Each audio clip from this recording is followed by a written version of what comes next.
Harper's Kennel of Stella, Missouri is proud to be sponsoring this portion of broadcasting on KNEO. Owned by Judy and Danny Harper, Harper's Kennel of Stella, Missouri specializes in French Bulldogs. For more information, the phone number is 417-628-3083. Welcome to Crosspoint.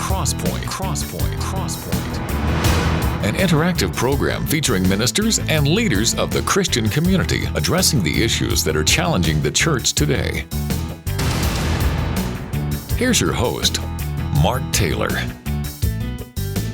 Today on Crosspoint, we're going to expose the occult, and we're going to look at the damage that it does. Thanks for joining me. I'm Mark Taylor, and today on Crosspoint, my guest is Tracie Pullen. Now, she has a journey that she has went through concerning the occult, and she's going to share that with us. Well, welcome to Crosspoint today. We've got a very interesting guest with us today, Tracie Pullen, and Tracy has overcome some great things in her life that she was early on affected by, and that's what we're going to be talking about today, because there's a lot of people out there that have issues that they've had to deal with, and probably along some of these same lines. So, Tracy, I want to tell you how much we appreciate you being with us today. You know, from reading your story, you kind of started getting to playing around with this. I guess maybe was it with some cousins when you was about 10 years old, and you can correct me because I've kind of read through the story, but I might have got part of it wrong. But you were at your grandparents' house, and you found a Ouija board under the bed or something, and you got it out and started playing with it. And is that kind of how this stuff got started? Yeah, probably about the age of like 8 or 10. We were at my grandparents' house, and we found a Ouija board in the game closet, and so we just kind of started playing with that. And I'm not exactly sure, but I think that was like probably the first thing that I've ever did in like the occult at the time, but I didn't know it was occultic. Yeah. And your background growing up, you didn't grow up in church, is that correct? You just heard about church, but actually your grandparents went to church, is that right? I don't know if my grandparents ever went to church, but I didn't ever go to church. I did remember going to church, and that was it when I was younger. My grandparents gave me a Bible, a Precious Moments Bible. That's the only thing that I ever grew up with that was biblical related. You know, that's kind of interesting that you'd find a Ouija board at your grandparents' house, but then they would give you a Precious Moments Bible as well. This was a different grandparent, my other side. Oh, okay. So these are different grandparents. And that was my dad's side, yeah. Okay, so then that grandparent was kind of counteracting a little bit of what the other grandparent was doing then. Yeah. Yeah. Mm-hmm. Yeah. So you got to kind of messing around with this stuff, this Ouija board and other things like that. And then what happened? Did you start having some nightmares, or you start getting afraid a lot? Yeah, I started having a lot of nightmares. I don't know if it was exactly at that point. It was so long ago, it's hard to remember, but probably around that same time, I'm guessing. But yeah, I'd have a lot of nightmares, and I would sleep on my parents' floor because I was so scared to like be alone in my room. They just were like super vivid, and they just like scared me so much. Well, did you ever talk to your parents about this, or was this something you just kept to yourself? I think I always told them that I was like just scared and that I was having bad nightmares, and that's why I was sleeping on their floor. But I don't think I really went into detail other than that, and they never really asked me anything about it. So that's like as far as it went. So yeah, so in other words, they didn't try to find out what was going on or anything else. They just kind of dubbed it off as a kid's dreams type of stuff and let it go. Just bad dreams. Yeah. Yeah, but you know, you started having this, I guess, more often, and then you started having different kinds of dreams when you were a little like a teenager and stuff. Is that correct? Yeah. So tell us a little bit about the dreams you started having that were different as you as a teenager. So I remember having this dream of this man, and I didn't know who this man was, but all I felt was like this intense love feeling in the dream. And it was like he was carrying something, like a heavy burden, and there was women weeping around him. And I woke up from this dream because the emotions felt so strong in this dream that I woke up crying from it, and I didn't even know why. I didn't understand it. Later on, when Jesus saved me, I came to find out that it was Jesus who was revealing himself to me all the way back then when I didn't even know him. So amongst all these bad dreams you were having, you had this kind of a dream as well. Yeah, yeah, it was pretty cool. Yeah, it made it totally different to have a dream like that after whatever else you was having. Yeah. Yes. Yeah. So as you grew up now, you're getting more of a teenager and getting into those teen years, and you experienced from all of this stuff that was going on was kind of like a more pain and suffering that you just constantly were kind of maybe being tormented? And this time I was just kind of going about my life, was living a sinful life. And I was always kind of depressed a little bit, I think, probably from childhood. I wouldn't say my childhood was horrible. It was pretty good for the most part. There was, some suffering and stuff. But other than that, it was pretty probably typical. I had a dream of an accident that I didn't know was an accident at the time. That did come true in the future. My family ended up getting in an accident, and I do talk about it in the book, but I don't know where I'm going with that. Sorry. Yeah, sure. So now, as you get older now, you're getting out of your teens, starting to get into the 20 years, and this is when you started feel more drained, and you was working at the time, working a lot and stuff. Yeah. But you started also trying to find answers. So you kind of turned into the psychic realm of things then. Is that correct? At that point, you started getting into the psychic side of things? Yeah, because I was searching for something. I was trying to figure out why my dreams were coming true. And so I went to Google and I found, search why do dreams come true or how do dreams come true, and psychic came up. So then I kind of started thinking that I was a psychic, and so I went and saw a psychic to see if the psychic could give me answers. And I didn't really get any answers from her, so I just kept looking in, self-help books and, different religions, New Age, crystals, tarot cards.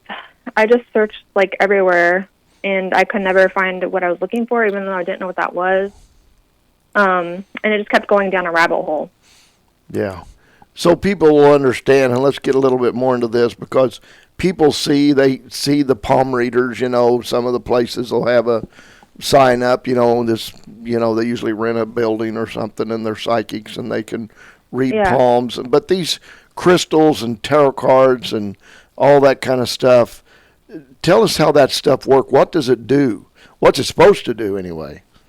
So I remember tarot cards, I believe, it's supposed to, predict the future and read the future or help you do that. Mm-hmm. And you talk with, spirit guides from what I remember, and these spirit guides are supposed to help you and direct you and help you predict the future, I believe. I wouldn't say I'm, the best and most knowledgeable at it.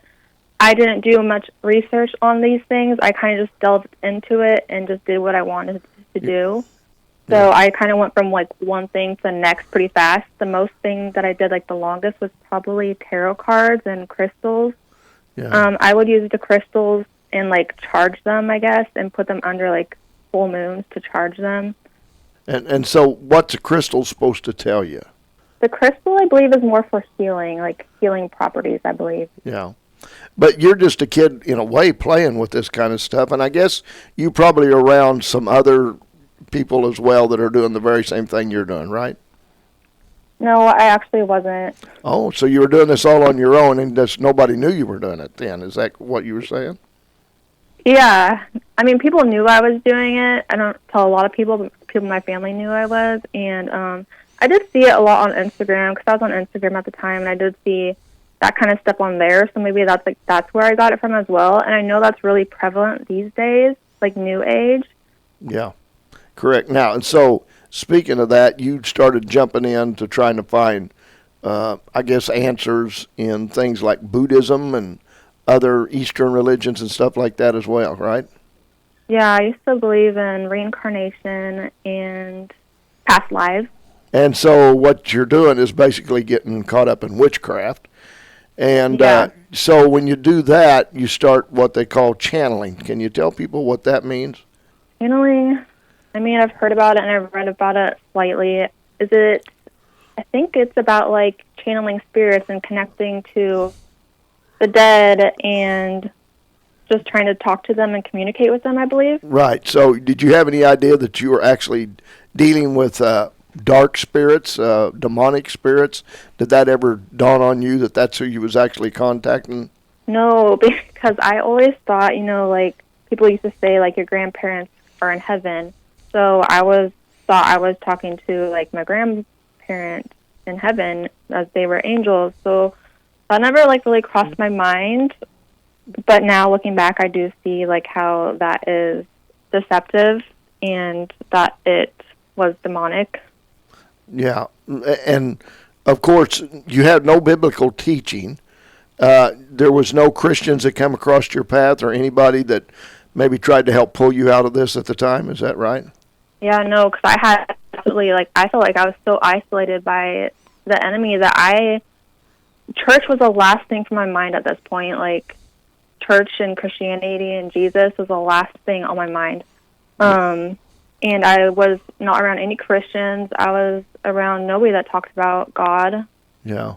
So you have no Christian influence around you. So yeah, none, absolutely. Yeah, so you go on night after night, day after day, but you continue to have these haunting dreams, right? And then when you have these haunting dreams, is that when you experience an evil presence, which is around you? Tell us. I would definitely, I could feel the darkness and the evil in these dreams. Yeah, and so now could you actually ever see it or any way? When you say you feel it, could you actually feel that presence right in a room with you? So I would still wake up from these dreams and I would still feel the evil presence in my room around me. And it would take a while for it to go away. Yeah. And is there anything that you did to make it go away, or did you just wait it out? Not at this time, no. Not before Jesus saved me. There was nothing that I did because I didn't know what was going on. I just played it off as horrible nightmares. I didn't know at the time that it was like spiritual warfare. Yeah. I just thought they were just nightmares, and that was it. Yeah, so this kind of a turmoil in your life had to be pretty exhausting on your body, didn't it? I mean, wouldn't it just kind of just wear you out? Oh, I was exhausted, yeah. I was so scared to go to sleep at night. I was so worried that I was going to have another bad dream. And I just didn't want to have another bad dream because I could not sleep, and it was just so scary. Like, it was like literally living like a horror movie. Yeah. So you live this, now you're in your 20s, so you're getting up, you're working, I guess, by now, and going to work every day. How did you cope at work did this stuff bother you while you were working, or was this something to keep your mind off of it? This didn't really affect me too much when I was working, from what I remember. Yeah. You're working, which, that's going to take a little on you. Then you're having to deal with these things at night when you're trying to go to sleep, so you probably don't want to go to sleep, so you're probably not getting a lot of sleep like you need to. And so that can get pretty trying on your body. Now, you never did try drugs or anything like that to try to pep you up or anything like that? I did smoke marijuana, but not during this time. I did smoke it when I was in my early 20s, but this wasn't during crystals and tarot cards and all that. I did try melatonin when my dreams were really bad and really vivid. That just seemed to make it worse though, so I stopped taking that. Yeah. So sleeping pills didn't even help? Yeah, sleeping pills didn't even help. Yeah. Okay. And then on top of this, you start trying the hypnosis and trying to unlock energy that way. Why did you try the hypnosis and stuff like that? Hypnosis, I think it was a thing for healing that I did. I was trying to hopefully sleep better and get rid of my dreams and maybe to heal myself from my past trauma. Okay, and now you also got into something talked about, I think it's called pendulum swinging and stuff. What does that actually do, pendulum swinging? Yeah, so I was just trying everything to try to help myself. I was looking for answers. I was looking for healing. I was just had no peace in my life. So the last two things I did was hypnosis and pendulum swinging. In pendulum swinging, I'm not exactly sure. And the way that the lady spun it might have been deceptive, but I'm pretty sure it was contacting evil spirits. Yeah. But what it was she was trying to heal me from past lives and all this stuff, and she had me put all this stuff out on a piece of paper, and it had words on it, and it would be like, I forgot what it would say, but it would say like, this is where you need to be healed. And I would hold the pendulum there, and I would hold it still, and it would not move. And then all of a sudden I would ask it to go somewhere, like, where do I need healing? And it would move to one of the small triangles, like in a straight line. And I was not moving my hand at all, which was the crazy part. Like, it was actually working. I don't know how it worked, probably evil forces, but it was pretty scary. Yeah, I can imagine. Well, folks, it is a scary thing when you get into this kind of stuff, and that's why we wanted to talk about this today on Crosspoint. Stay with us. We're going to have more right after this. This is Mark Taylor. If you miss a broadcast of Crosspoint, you can always go to our website at www.kneo.org and click on the programs page. There you can access the current Crosspoint program as well as the last 4 programs that have been aired. Never miss another Crosspoint program again. Go to www.kneo.org today. Welcome back to Crosspoint. Mark Taylor got a very interesting Crosspoint for you today as we're talking about the area of the occult and exposing the things that go on in the cult, and we're doing that today with a gal named Tracie Pullen who has been through that and can give us a little more insight into this. Now, Tracy, last time when we were talking about it. You got into hypnosis and the pendulum swinging. Now, you're going to people sometimes you played with this stuff by yourself, but then you started going to these people that are channelers and these other things sometimes so you could get some answers so they could explain things to you, or you thought so, right? Yes. Through that kind of stuff, I've usually seen when people get involved and start to really get involved deep in this stuff, it really messes with their mind. And actually, when the enemy starts to be getting involved, he wants to always take you out. So did you start hearing things about suicide or how to maybe stop all of this? Were you hearing voices? Yeah, I was starting to have weird thoughts. I was like really freaked out by those thoughts. My dreams got even worse at this point, and I thought at one point, like, I don't know how I'm going to live like this, but this is what my life is going to be like for the rest of my life. And that's when I called up to God, because I thought about the only way out would be to end my life. And I never had like a thought like that before, so that did really scare me. Yeah.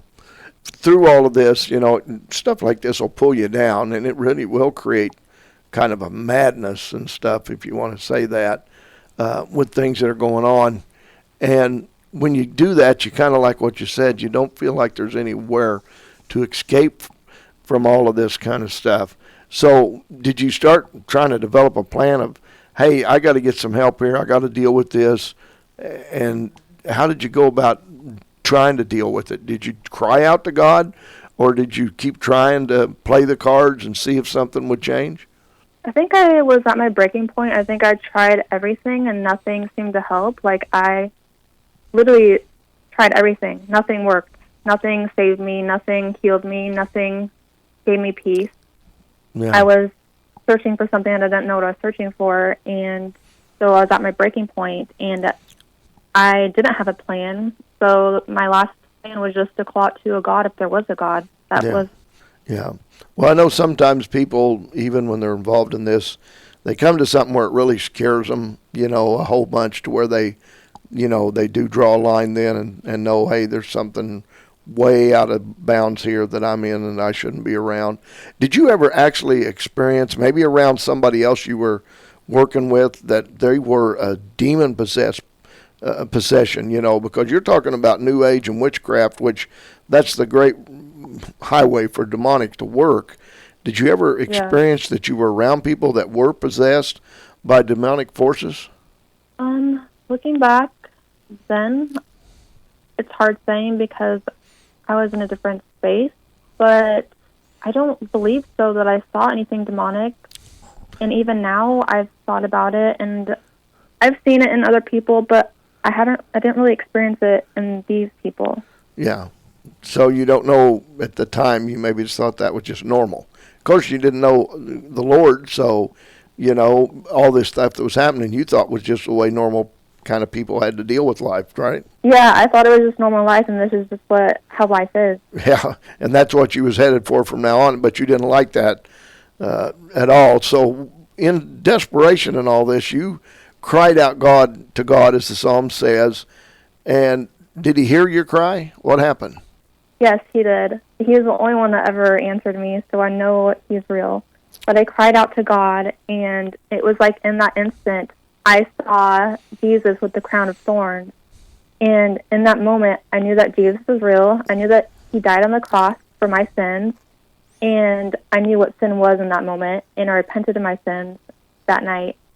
And before, I never knew what I heard of sin, and I heard that Jesus died on the cross for us, but I didn't understand what sin meant and like why he died on the cross for us.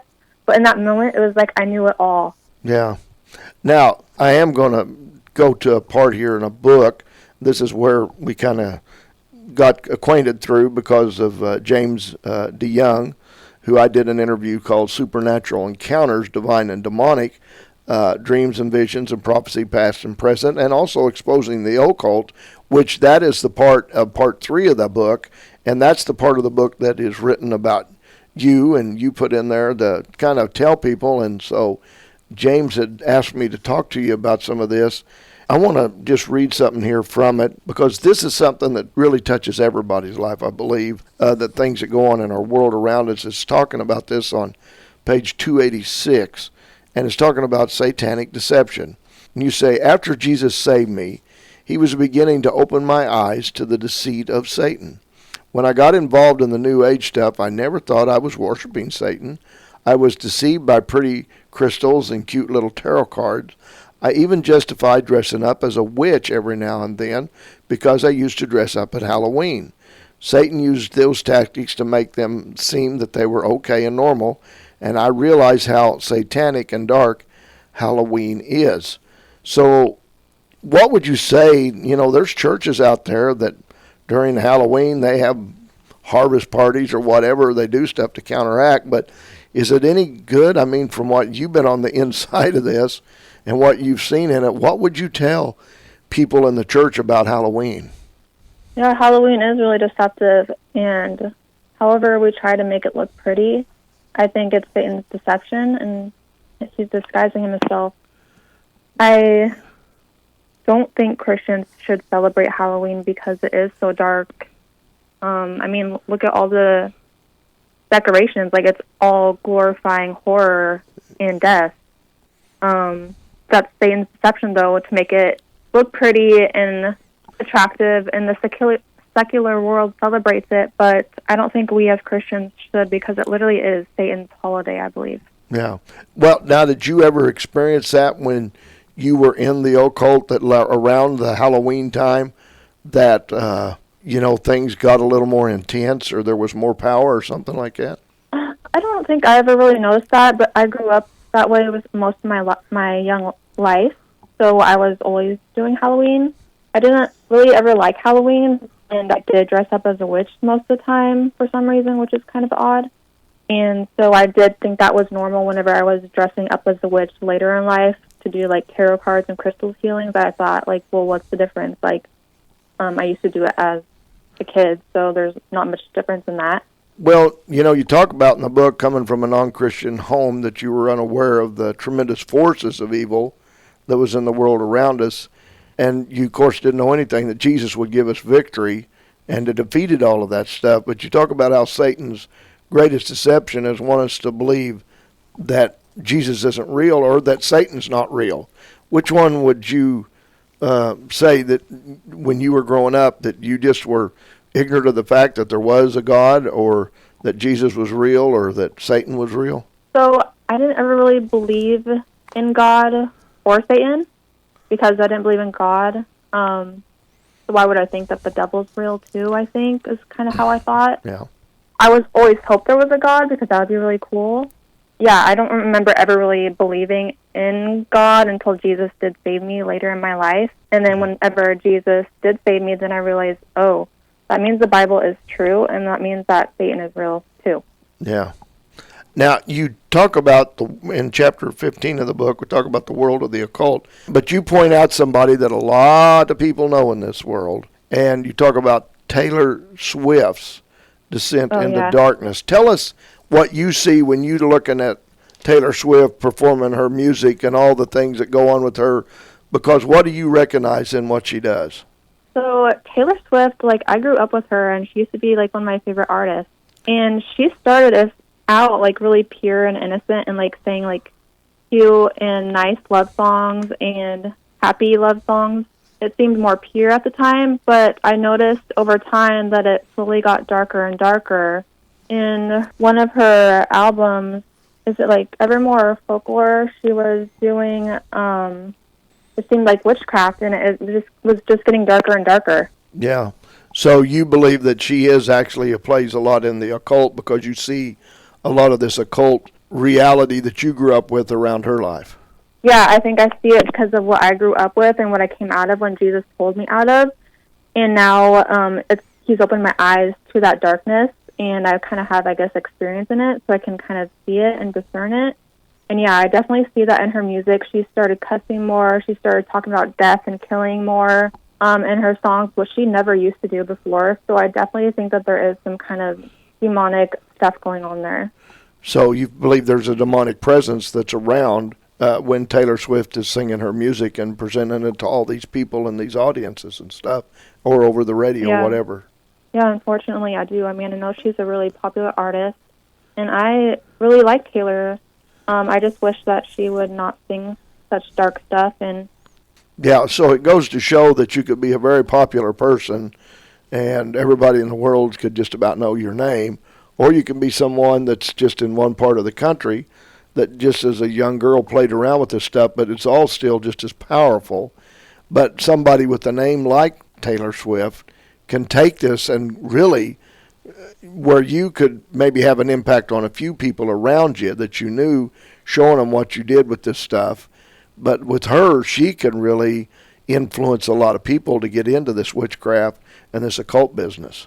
Oh, yeah, for sure. Like, she could be taking a lot of people into the occult without even her realizing it, and without her fans even realizing what they are doing. Like, just listening to that darkness and what's in her music and watching the music videos, I think spiritually, without even being aware, it could take you towards the darkness. Yeah, and there is a very deep darkness when you get to mentioning with the cult. Did you ever notice anybody that had a different voice, like maybe it was a woman, but she maybe used a man's voice, or a man that used a woman's voice that spoke differently when you were around you sometime, especially these channelers and stuff you might have went through and sat around with a crystal ball or whatever? Did you ever hear voices come back and speak? Not that I can think of, no. Yeah. So you didn't hear somebody saying, well, here's a voice from the past, and some voice spoke to you and said something, or anything like that you picked up on? No. I mean, do you use this today as a way to talk to people on how to try to get out of this stuff and open their eyes up that they may be playing with some stuff that's pretty spiritually dangerous? Oh, yeah, I love talking to people about Jesus. I tell them my testimony at work all the time, and I haven't really come across anybody specifically, like, in the New Age and the occult, so unfortunately I haven't been able to tell somebody that's specifically involved in it and what Jesus has done in my life, but that's something that I would like to do. Yeah. Well, this will give you, I mean, I know you're young, you just started out, and this stuff just happened, not long ago in your life. And so, yeah, the Lord, as He gets you more trained, I guess you could be the word, and rooted in the Word and who He is in your life to make you strong. Because when you combat the enemy and the devil, he's not going to like that. And so there's going to be some pushback. So you're probably in a training ground right now to where you can help do more for God's kingdom as the days come, and just stay solid in the Word. Oh, yeah, I feel like I've definitely been trained lately since I've been saved, for sure. Yeah. All right, well, folks, stay with us, and we're going to have more here on Crosspoint in just a moment. Well, it seems like every time that I'm struggling with something or I'm going through something, it always changes my outlook and my attitude and the way I see things. This is 91.7 The Word. It's very encouraging here. Radio that impacts your future. You're listening to Crosspoint. Today we're talking about the world of the occult and exposing the occult. And we're talking today to Tracie Pullen. And we're talking from a book we had out that James DeYoung did, supernatural encounters, divine and demonic. And a portion of that book was dedicated to Tracy talking about exposing the occult. And so we've talked about the world of the occult and what goes on out around us. And in the book, you put some warning signs that we are to be involved if, people getting caught up into the occult, a profile of someone being caught in occult or demonism, and then they can be set free from that. They might be playing with the Ouija boards or all this other stuff. What do you notice? Does it really start more with really young people getting involved in this than older people? I wouldn't know for sure. James is the one that did the statistics on that. Yeah. So I would say it's probably a general idea, yes, but I would kind of say, I don't think it really has, an age limit. Yeah. But that's just my thought. Yoga. There's always been a real big discussion on yoga. Some churches even have these yoga classes and stuff. And then other places, and they say, well, we're doing Christian yoga. And then others say there's no such thing as Christian yoga. Did you ever get tied up in yoga? I believe I tried it once. I didn't really like it, wasn't a fan of it, but I was just doing it to work out. And I know that some people might do it to, meditate and maybe use for, channeling or something like that, some sort of channeling. Yeah. Yeah. Also, there's been a big phenomenon, and the book talks about this, with aliens. People believe in, and, I do believe there is things that fly around in the air and that do happen out there in the world around us, but I believe it's all demonic myself. But do people, did you ever find any, or were you ever fascinated with anything like that, the UFO talk or aliens or anything, or no people that did? Yeah, so I used to believe in aliens when I was younger, and maybe that's just a secular world thing. Yeah, I used to think they were real, and it would freak me out to think about it. But then once Jesus saved me, I don't really focus on it. Yeah, they might be real, but if it is, I do believe it's demonic, like you said. Yeah, because there's just, that when it comes to UFOs, they can do stuff and things that are non-human ability, and they got to be getting that info from somewhere else and causing a lot of people to get into a lot of discussions and stuff like that. So you never really, because you did a lot of this by yourself, you didn't really have somebody else that was leading you into it all the time and stuff. You were just doing this basically yourself and just playing with it. But the more you played with it, the more it kind of drew you in to where you becoming more frightened, and you begin, I guess, to feel that there was real to the whole thing. Yeah, I was just kind of doing my own thing, didn't really know what I was doing, just doing what I wanted to do with it, and it kind of just took me, just always searching, taking me down a rabbit hole. Things were just getting worse and worse and more chaotic in my life, and I was getting, more depressed. I was having more weird thoughts. It seemed like the more and more that I did and delved into the occult, and it just got darker and darker. Yeah.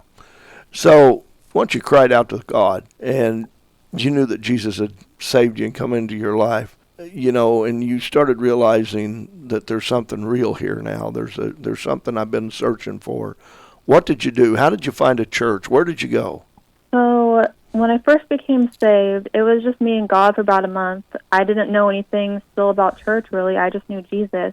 And I was doing hair at the time, and I still am. And I had a lot of Christian clients that would come in, and sometimes they would just talk to me about, or I would tell them I was recently saved, and we'd start talking about Jesus, and they would invite me to Bible study with them. So that's how I kind of got into more of the church background. Yeah.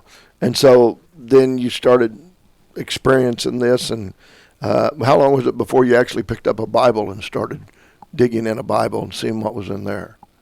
Maybe shortly after I was saved, maybe the next couple of days, or maybe a few weeks, because I still didn't really understand, or even maybe a month at the longest. Yeah. And then you started getting hooked up in a church, and that started helping you a lot to understand the Bible as you especially go in these Bible studies and that, of people teaching God's Word. And I guess probably the void you had in your life, that started just really pouring in and filling that. Oh my gosh, the love I felt from God and God's people for the first time was something that I've never felt before, and it was so amazing to see God's love come into my life like that, because I have never felt love like that. Yeah. So yeah, it was really amazing, and I grew so much once I started like doing Bible studies and going to church and reading the Bible. Yeah. And did it feel like you're just kind of starting life all over again? Yeah, it was like the new life that God promises, you know, a life more abundant. Yeah. When you started into church and you begin to experience these things, understand God's Word some, then did the nightmares and the soul searching, the suicidal thoughts, did they all stop, or did they still try to get in there and torment you when you went to sleep at night? They unfortunately, the first month it was just Jesus and I in my dreams. I had peace for the first time in my life. But unfortunately, shortly after that, I didn't get involved with some Seventh-day Adventists. And I started having the worst nightmares that I've ever had for about a year and a half. I was doing Bible study with them for a while. I even saw Satan in a dream. I was being tormented by evil angels at one point, and like I could literally feel them like scratching me, and they didn't want me to cry out to Jesus, but I finally did cry out Jesus' name, and then they fled. But it was really terrifying, and they were the worst that I've ever experienced for probably about a year and a half after being saved. But during that time, Jesus also revealed to me himself in dreams and visions as well. And he was the one thing that gave me hope amidst that darkness to get through it. Yeah. And how did you feel when you started reading the Word of God? How did that leap into your heart then from the stuff that you had been trying to read all those years and messing with tarot cards and all that? Now you've got the Word of God before you and you're reading it. What happened there when that began to get into your life? I felt peace for the first time. I started gaining wisdom. I started learning about God, which was awesome. Yeah, learning about faith and who he is and what he promises us. It just gave me a peace that surpasses understanding. Okay, so now you become a Christian. You came from a world of messing and playing around with it, occult, just going on with your daily life, but never really being satisfied, still looking for answers, not being able to sleep at night and getting good rest, and it's trying to function, working, and those type of things. So after you get saved, then you begin to maybe figure out why you weren't getting any rest and why you was having all these problems, because was you able to understand that this was really a satanic influence, this was demonic, these things you've been playing with, and they was really robbing from you than helping you? Yeah, I mean, instantly once Jesus saved me, I realized that he is the truth, and everything else that I did before that was false and didn't mean anything. And it was deceptive, Satan's deception, and he was trying to destroy my life. And even with work, I, was trying to run a business empire and working like 7 days a week at times, and I was exhausted. And I saw that my dreams were the spiritual battle. It was between God and Satan. There's literally a war going on that we can't always see with our eyes. Yeah, it's playing out in the world as well, but also there's stuff that we can't see.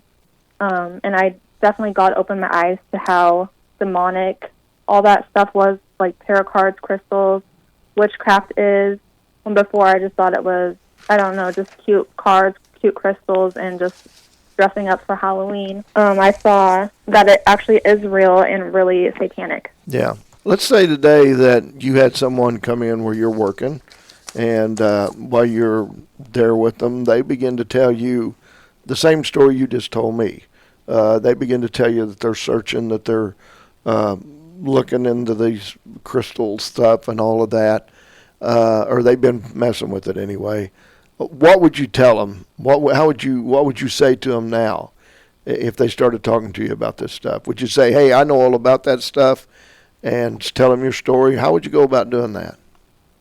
Yeah, I would try to warn them and tell them about what Jesus has done in my life, and that everything that they're searching for in those things, they're not going to find it there. The only freedom and the only truth is going to be found in Jesus. Yeah. Have you had to separate yourself from some of the things in the world that were maybe taking a lot of your attention or keeping you preoccupied to kind of keep you away from really getting to know God and stuff, have you had to kind of cut ties with some stuff in the world? Yeah, I feel like my life has changed for the better, but I have been purged, I feel like, of everything from my old life, and I've been given a new life. And then that hasn't always been easy because it's literally been like everything. Like I was preoccupied with work, so God has taken that away, which has been a huge blessing for me. Like I didn't even like working that much anyways, and I didn't even like working anyways either. So I was thankful for that. He's made my life easier, and just to pull me closer to him because I was so preoccupied and busy that I saw that I didn't have time for him, and he always was trying to get me to have time for him and to help me. And he was always searching me out, and he was pursuing me when I wasn't pursuing him. But, yeah, I saw a lot of the stuff that I needed to change, like TV. TV is a distraction. I mean, there's a lot of horrible stuff out on TV these days. Like, I can barely even watch it because everything seems to be so demonic on TV these days. So I just like to spend time with God and just be at peace and not really do much of the worldly stuff anymore. So I feel like I don't really do much of anything anymore, but it's more peaceful. Yeah. So you're saying, though, that from what you know about the occult, when you watch TV or a movie or anything like that, you see a lot of its influences inside that people's put in there that you recognize? Yeah, I do. I used to grow up watching like horror movies for some reason. I don't know why. They always scared me, but I used to watch them all the time, so I kind of know what to look for. But yeah, I feel like things have gotten more scary and more horror-type shows on TV these days than there ever used to be. So, Tracy, from where you've come from, do you think that if somebody walked into your life today and wanted to know about this Jesus that you're talking to them about and how their life can change, that you could lead them in to know Jesus in a personal way, in a personal relationship? Yeah, I believe so. I hope so. Yeah. Well, God gives us all a platform. Always remember that. And all of us have one. I have one, and you have one, and different ones have these platforms that God will use. So I appreciate you coming on and talking about this and your journey in through this. I know there's people out there that's listening that maybe have wondered about their kids or something that their kids are messing with. We see a lot more of these psychic things on TV and popping up in the advertisements and all this kind of stuff, where it used to be like on the back street, nobody's seen it unless you went to the back street, but now it's out on the front street. And so anyway, I appreciate you coming on Cross Point and talking with people about the experience that you've had and the journey you've been on and what Jesus has done in your life. Yeah, thank you. I appreciate it. Thanks for having me. Boy, the importance of knowing God's Word really stands out. This book I hold here in my other hand today, talking about what Tracy went through. I mean, it had to be the power of God that rescued her, or she would be somewhere else today in a deeper place. And so, folks, so important to know God's Word. You got to know God's Word. It's the Bible. It protects you. It guides you. Contains all the instructions you need for life. It encourages. It's inspired words of God. They're never outdated. The Bible contains the most important words you're ever going to read and certainly ever need to be following. Be sure and join us again next time as we again discuss issues that are affecting the church. Have a great week and allow God to use you for His purposes so that greater things can be done. Make your life count in God's plans for eternity. I'm Mark Taylor. Crosspoint is a program produced in Studio 101 at KNEO Radio. Not all of the views on Crosspoint reflect those of the management or staff of KNEO. You may contact the Crosspoint program at 10827 Highway 86 East, Neosho, Missouri 64850, or by email crosspoint@kneo.org. You can hear Crosspoint 4 times a week: Saturday morning at 1, Saturday afternoon at 2, Saturday evening at 9, and Sunday evening at 7. You can also listen anytime online at kneo.org.